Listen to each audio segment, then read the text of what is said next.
Hi, I'm John Decker with GolfSwing.com, and we're talking about the Pitch Perfect scoring system. We're going to talk about pitching, and we're going to talk about club selection. And club selection is a very important part of the pre-shot routine and the decisions that you're going to make on the golf course. Deciding how high you're going to try to hit a shot, how low you're going to try to hit a shot, how much green you have to work with, how far the ball has to go in the air. But remember, in a pitch shot situation, our ball is more in the air than it is on the ground. So we need to hit a shot, we need to have a club that's going to help us create that height. So what I want to do when I'm choosing my club selection is I want to make sure that I have a club that I can carry to the green. And it depends on really how far you can hit the ball. I have some students who, when I get them more than 10 yards off the green, they start having to go down to a stronger club. They may carry a lob wedge. I have a lob wedge which is 60 degrees. I have my 56-degree sand wedge, and I have my 52-degree gap wedge. These are the primary clubs that I'm going to use in pitching and in pitch and run situations.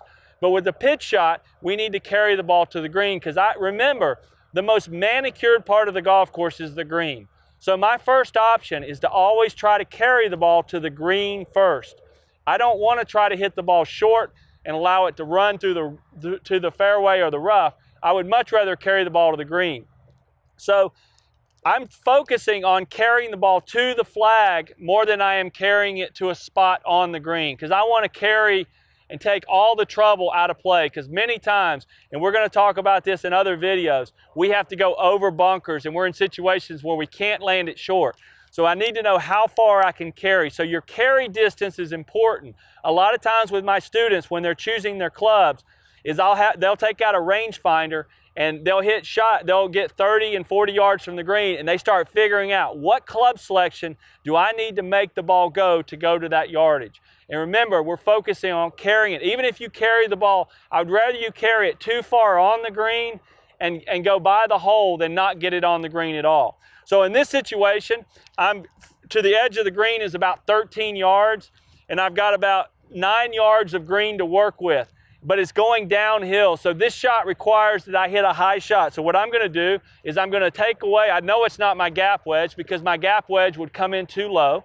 And I know it's not my sand wedge, because if I use my sand wedge, it's most likely going to go too far. I'm going to choose my lob wedge, and I'm going to open the face up to 2 o'clock, which is actually increasing the loft even more. And then I'm going to go ahead and go through my setup routine and hit my shot. I'm going to try to carry this ball onto the green. My feet are together. I'm in position number 1. I go to position number 2 and position number 3, and now I'm going to hit my shot.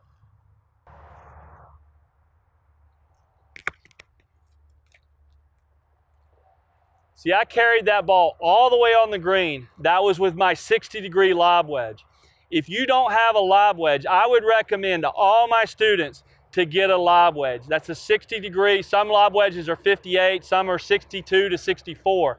But I think 60 is the appropriate loft for most people. I encourage you to carry a lob wedge. I think it's one of the most important clubs that you're going to use, especially on pitching.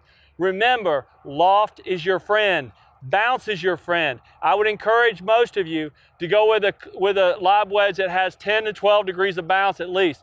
This one has 10 degrees, which means the back of the club here is higher than the front. So when I open up that face, the back of the club hits the grass, and it allows the club to just slide right through the grass so it doesn't stick. Get a lob wedge, add that into your arsenal of clubs that you have, and you're definitely going to improve on your high pitch shots. And remember that when you're hitting the high pitch shot, we want to carry the ball to the green. If you carry the ball on the green with a high shot, you're not going to get in trouble, and you're going to definitely lower your scores.